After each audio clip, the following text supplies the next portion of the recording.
কানাডার রাজনীতির মঞ্চে বড় ধরনের পালাবদল ঘটল। সাধারণ নির্বাচনে লিবারেল পার্টির বিজয়ের মধ্য দিয়ে দেশের নতুন নেতা হিসেবে উঠে এলেন মার্ক কার্নি।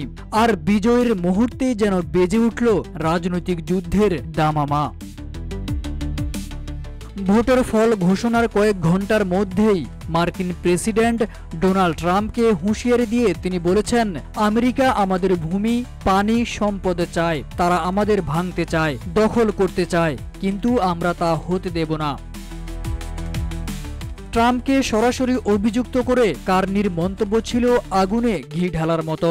এই শক্তিশালী বাক্য দিয়ে তিনি বোঝালেন, যুক্তরাষ্ট্রের সঙ্গে কানাডার বহু দশকের সম্পর্ক এখন অতীত ইতিহাস। RICL TMX, যুগের পর যুগ স্থাপনা থাকে মজবুত। মার্ক বলেন, আমরা ইতিহাসের একটি মোড়ে এসে দাঁড়িয়েছি। আমেরিকার নেতৃত্বাধীন যে বৈশ্বিক বাণিজ্য ব্যবস্থার উপর কানাডা নির্ভর করত, সেটি এখন ভেঙে পড়েছে। ট্র্যাজেডি হলেও এটি আমাদের নতুন বাস্তবতা। মার্ক কার্নি দেশের জনগণকে সতর্ক থাকার আহ্বান জানিয়ে বলেন, আমাদের ঐক্যবদ্ধ হতে হবে, একে অপরের খেয়াল রাখতে হবে, আর সবচেয়ে বড় কথা, আমেরিকার বিশ্বাসঘাতকতা থেকে শিক্ষা নিতে হবে।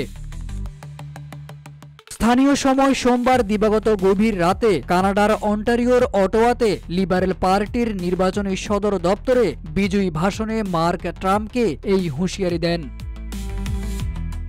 ৩৪৩ সদস্যের পার্লামেন্টে সবচেয়ে বেশি আসন পেয়ে লিবারেল পার্টি আবারও সরকার গঠন করতে যাচ্ছে। তবে মার্ক কার্নি পূর্ণ সংখ্যাগরিষ্ঠতা অর্জন করতে পেরেছে কিনা তা এখনও নিশ্চিত নয়।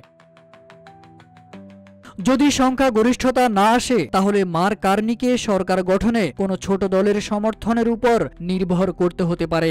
এখনও তিনি আনুষ্ঠানিকভাবে পরবর্তী মেয়াদে প্রধানমন্ত্রী নির্বাচিত হননি। তবে দলের প্রধান হিসেবে বিজয়ী প্রতিনিধিরা তাকেই প্রধানমন্ত্রীর দায়িত্ব দেবে, তা অনেকটাই নিশ্চিত।